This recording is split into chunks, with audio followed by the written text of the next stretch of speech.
Welcome to the new video on PLC.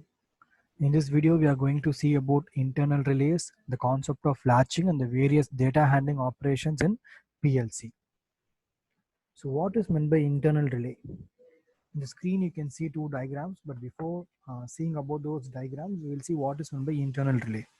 In PLCs, we have a separate area of memory allocated for internal storage, which can be used to hold the data. So this memory behaves as relay that can be switched on or off, but it can be used only for the internal purpose. So when can we go for internal relay? We can use this when we have to control an output that depends on two different input arrangements, or if you want to start multiple outputs, or if you want to reset a latch. So we'll see what can be a latch later. So take the first program. In the first program, what happens is, so in the first run, the internal relay 1 is controlled by two inputs, IP1 and IP2, that is connected in AND logic. Similarly, in the second run, the internal relay is controlled by two other inputs, IP3 and IP4, connected in OR fashion. Now, the third run, the output is controlled by these two relays, IR1 and IR2, connected in AND logic. Okay.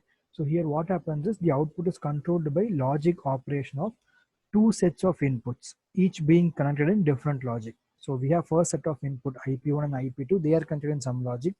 Second set of input IP3 and IP4, they are connected in some other logic. And all these four are together connected in a different logic in the third run to get the output. So here we have only four, but in case if you have like multiple inputs, then you can't write all those inputs in a single run. So you can separate some logics, you can write the program for, you can you can divide the logics into number of parts, you can write the program for each logic separately, and finally you can connect all those logics using the IR as shown in the figure. So what to do when I have to control multiple outputs using the same input condition?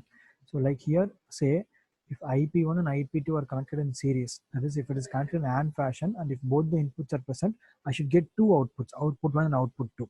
So one way is I can write two different rungs. In that both the rungs I can write IP1, IP2 in AND fashion, and then I can write the output in both the rungs.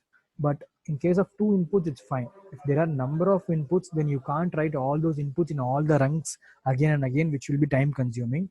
So hence what I'm doing is I'm going to connect these two in AND fashion, and I'm going to connect it with IR. And then now I'm going to use this IR1, or say only IR, to control the output 1, and the same IR to control output 2, and the same IR to control output 3. So here what happens is, every time I need not repeat this input 1 and input 2 everywhere in all the rungs. Instead, I can connect it to a single IR, and I can use it IR to control the various outputs. The next concept is latching. So latch circuit is nothing but a self-maintaining circuit which, after being energized, remains in the same state until another input is given. So for example, in this case, when I press the start switch, the motor will start working. If I release the start switch, the motor will stop working.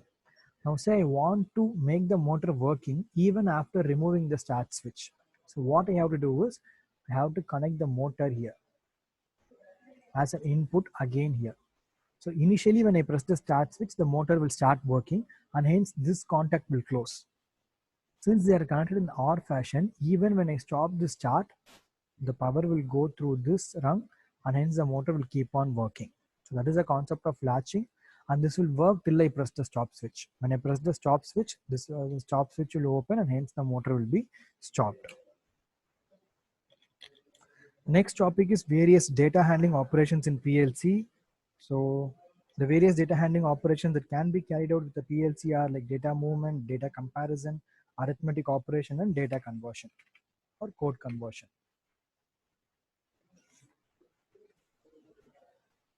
Data movement, for the movement of data from one address to another address, the instruction should contain the data to be moved, the source address of the data, and the destination address of the data. So this is the syntax for data movement. Here what happens is, when the input is closed, the data from the source is copied to the destination. Next comes data comparison. So we can perform some comparison operations like less than, greater than, equal to, less than or equal to, greater than or equal to, not equal to, etc. So here what happens, this is the syntax for data comparison. So when I close the input, here S will be compared with D.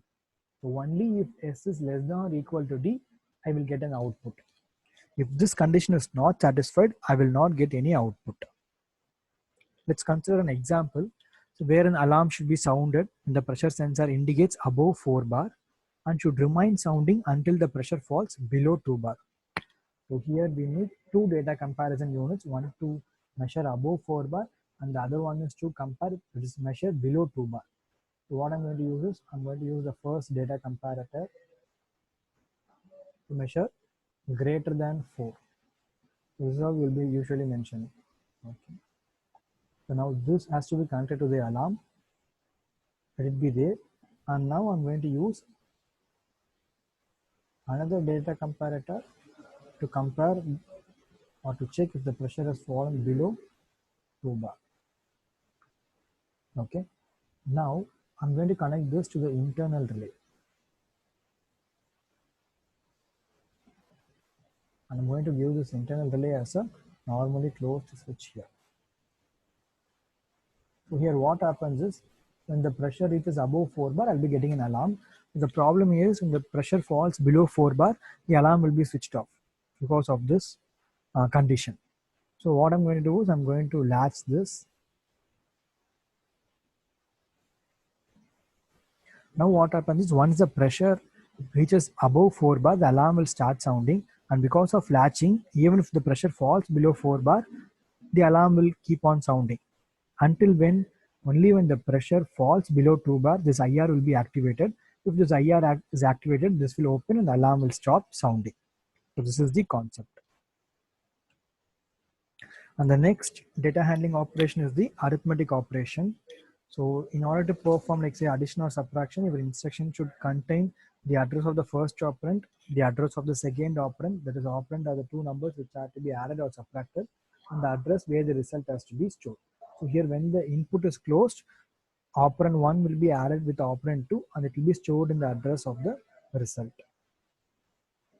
Finally, code conversion is to convert the data from one form to another, like say from decimal to binary.